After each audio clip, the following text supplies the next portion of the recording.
I signaled Joe. Joe walked by the table, and I gave him a signal using my eyes and one of my hands to tell him, right? I blinked twice like this, and that told him it was a two.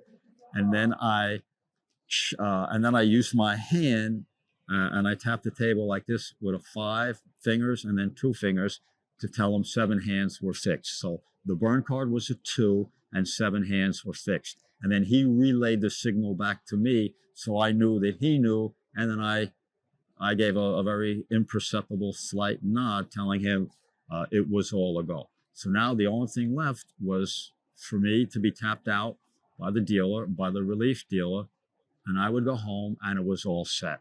So, I'm taking I got like 5 minutes left until I know the relief dealer's coming, right? So I'm going like this. My blood pressure must have been 300 over 200. I was like, so I'm calming down, right? And I'm just waiting for that nice hard tap that dealer was going to give me, like he'd been giving me, virtually every night, except for days off, for 10 months now that I've been working there, right? So I'm waiting, and all of a sudden I get the tap, but it's not the tap that I recognize. That's not a hard tap. It was a soft little tap that I could barely feel.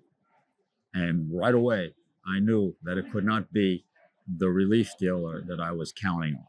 So I turn around Directly. and I look, and there's nobody at eye level. And I have to look down. There's a little Korean girl. I mean, she must have been 4'10", right? With short black hair. She was adorable. She was like a little doll.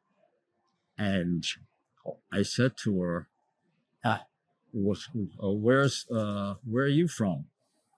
She said, Seoul, Korea. And then I said, so is this your first night here? Because I figured I never saw her before. And I don't know what happened to the relief dealer. The relief dealer usually was there Saturday night. Maybe he called him sick. I don't know. But anyway, so I said to her, so you're the relief dealer? No, I said, is this your first night here? And she goes, Seoul, Korea. And I repeated it. I go, is this your first night there? And she goes, Seoul, Korea. And I'm saying,